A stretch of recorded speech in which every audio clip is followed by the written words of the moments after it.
Assalamualaikum warahmatullahi wabarakatuh. Perkenalkan, nama saya Karimatunisa. Saya di sini akan menanggapi video dari Kus Dr. Abdul Wadud Nafis LCMEI. Video ini berjudul Tugas dan Wewenang OJK. OJK ini bisa disebut dengan Otoritas Jasa Keuangan. Nah, pentingnya OJK itu kita akan tahu bagaimana lembaga keuangan itu dikelola. Lantas, bagaimana lembaga keuangan itu diawasi, sehingga konsumen atau nasabah itu betul-betul mendapat perlindungan dari otoritas jasa keuangan.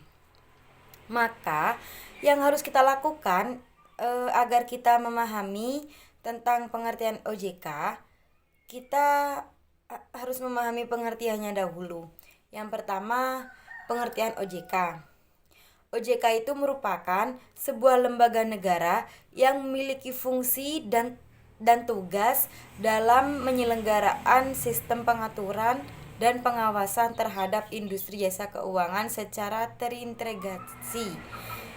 Dari definisi ini, OJK itu termasuk lembaga negara, bukan lembaga swasta. OJK itu juga memiliki tugas mengatur, mengawasi industri keuangan baik bank maupun non-bank. OJK ini juga melakukan tugas secara terintegrasi atau menyeluruh. Dalam pengawasan OJK itu bisa diantaranya itu perbankan. Itu bisa perbankan syariah atau konvensional. Kemudian pasar modal itu bisa syariah ataupun konvensional. Asuransi juga bisa syariah atau konvensional, juga dana pensiun, lembaga pembiayaan, dan beberapa lembaga jasa keuangan lainnya. Kemudian yang kedua itu asas-asas OJK. Asas-asas ini ada 7.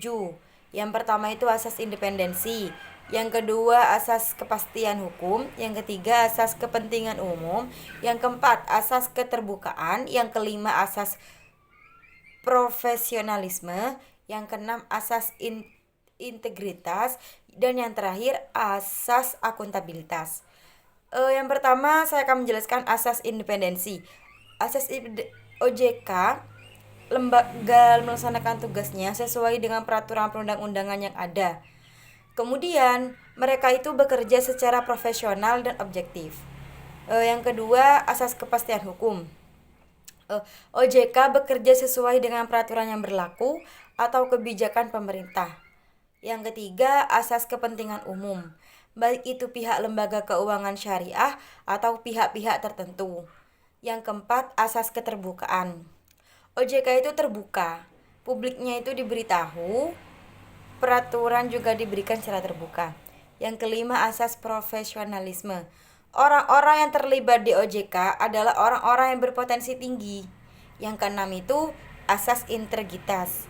Orang-orang yang mempunyai jabatan adalah orang-orang yang taat kepada peraturan, orang-orang yang beretika, dan mereka itu amanah dan juga lain sebagainya. Yang ketujuh, asas akuntabilitas. Apa yang mereka lakukan itu terencana, baik dan terencana dengan baik, dan mereka bisa mempertanggungjawabkan atas pekerjaannya. Kemudian tugas OJK. Tugas OJK ini ada 3. Yang pertama, mengatur dan mengawasi kegiatan jasa keuangan, baik di sektor perbankan maupun non-perbankan. Jadi, OJK yang mengatur pelaksanaannya. Yang kedua itu mengatur dan mengawasi kegiatan jasa keuangan di sektor pasar modal. Mereka itu membuat aturan yang lengkap dan mengawasi pelaksanaan di lapangan. Yang ketiga itu mengatur dan mengawasi aktivitas jasa keuangan di sekitar asuran, dana pensiun, lembaga pembiayaan, dan lembaga keuangan lainnya. Kemudian yang terakhir, wewenang OJK. Ini ada 10 wewenang. Yang pertama itu menetapkan peraturan perundang-undangan di industri jasa keuangan. Dia itu punya hak untuk menetapkan peraturan perundang-undangan. Yang kedua itu membuat dan menetapkan pengawasan di industri jasa lapangan. Yang ketiga, membuat dan menetapkan kebijakan tentang pelaksanaan tugas OJK. Yang keempat, mengatur tentang tata cara penetapan pengelolaan statuler di lembaga jasa keuangan. Yang kelima, mengatur tentang struktur organisasi dan infrastruktur yang ada di OJK, serta pengelolaan kekayaan dan kewajiban. Yang keenam, membuat dan menetapkan sanksi yang diberikan kepada pihak keuangan sesuai dengan penyimpangan atau kesalahan mereka. Yang ketujuh, membuat dan menetapkan kebijakan mengenai tata cara pengawasan terhadap industri jasa keuangan. Yang kedelapan, OJK dapat melakukan pengawasan, pemeriksaan terhadap lembaga keuangan, dan juga boleh melakukan penyidikan, memberikan perlindungan kepada konsumen, dan tindakan lain terhadap jasa keuangan.